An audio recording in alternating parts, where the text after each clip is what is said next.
नमस्कार विद्यार्थ्यांनो, आज आपण टँजंट थेरमवरील दुसरा क्वेश्चन करतो. क्वेश्चन मध्ये दिला in circle which centre O touches the side of angle ACB at A and B. या अँगलच्या साइड A and B ला सर्कलला टच होतात. If ACB is 50 degree find measure angle AOB. तर गिवन असतो ते आपण पहिल्यांदा फिगर मध्ये भरतो, ते भरलं आणि टू फाइंड AOB बाय यामध्ये आपण कन्स्ट्रक्शन दिले. Draw OAOB. चल OAOB ड्रॉ करूया आपण. ही OA आणि ही OB.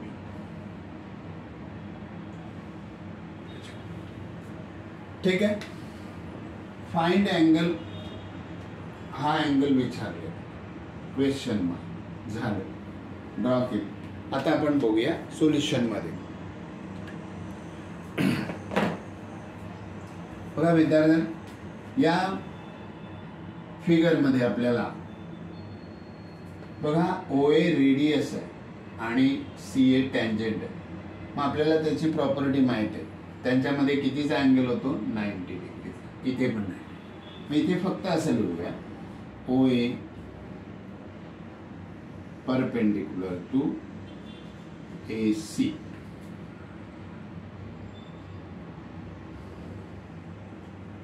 ते लिहिणार tangent theorem.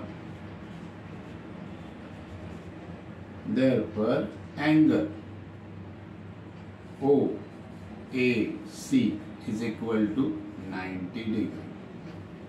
First, similarly, angle OBC is equal to 90 degree. Equation 2.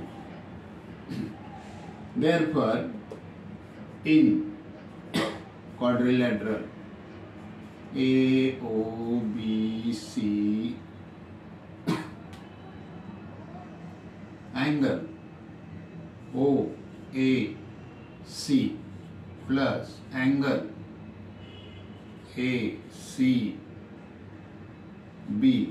plus angle CPO plus angle BOA is equal to 360. याला रिझन आपण देणार angle sum property of quadrilateral. हेच आपण पुन्हा आता हे जे इक्वेशन लिहिलं याच्या त्यांच्या व्हॅल्यू भरायच्या. बघा हा A अँगल म्हणतोय माझं मेजर मला द्या, त्याला त्याचं मेजर देऊया. Therefore 90 degree. हा C अँगल याचं पण मेजर आपल्याला आहे दिलेलं 50. B अँगलचं Bचं पण दिलेलं आहे 90. आता राहिला कोणता अँगल? तर AOB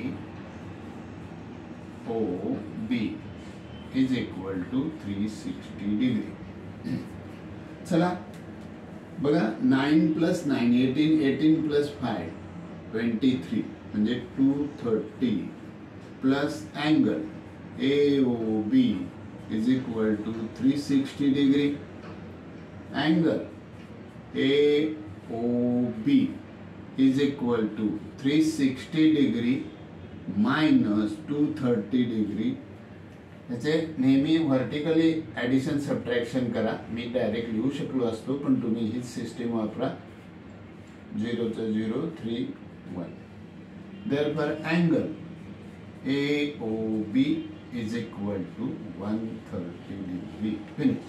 अशा प्रकारे आपण हा 130 डिग्रीचा अँगल काढलेला आहे. 2 मार्काला हा प्रश्न आपल्याला विचारते. जरूर आपण त्याच्यावर जरा लक्ष द्यायला हवं. बाय, भेटूया पुन्हा.